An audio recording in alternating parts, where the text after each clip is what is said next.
อยู่หัวอยู่สวนมีสวนผักบงสวนผักกาด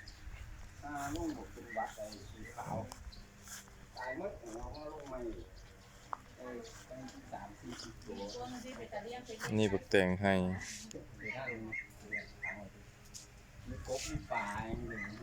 เลี้ยงไก่ต้องมีหญ้าหยอดน้ำให้มันกินนะโอ้เอาแบบสูตรธรรมชาติเลยบวกเพิ่นงาม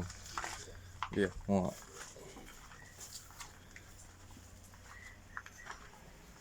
สาลีบง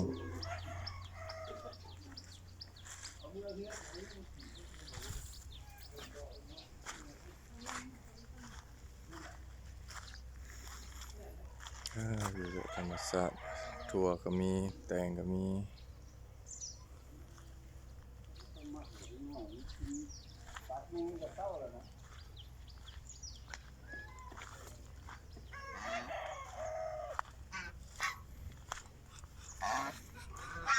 ต้นมะเขือ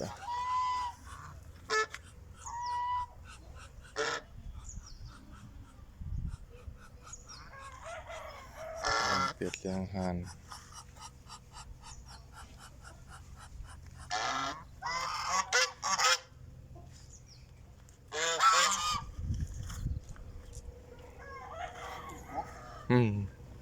ใหญ่แล้วว่ากบ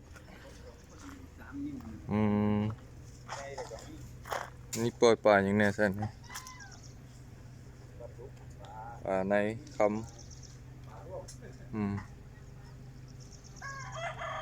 ปล่อยปลากำลังใหญ่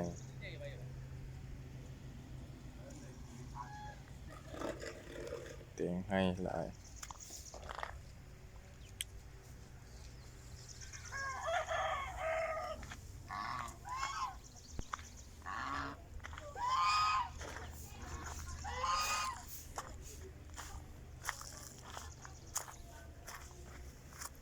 นี่เรื่องปลาดุกพันธุ์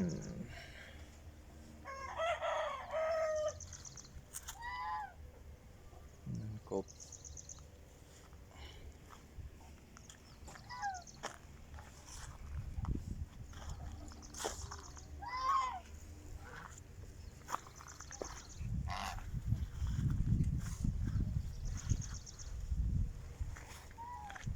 โอ้อยู่แบบนี้แหละสวัสดิ์เสวยดี6 โมงเนี่ยบ่ทันค่ำนะ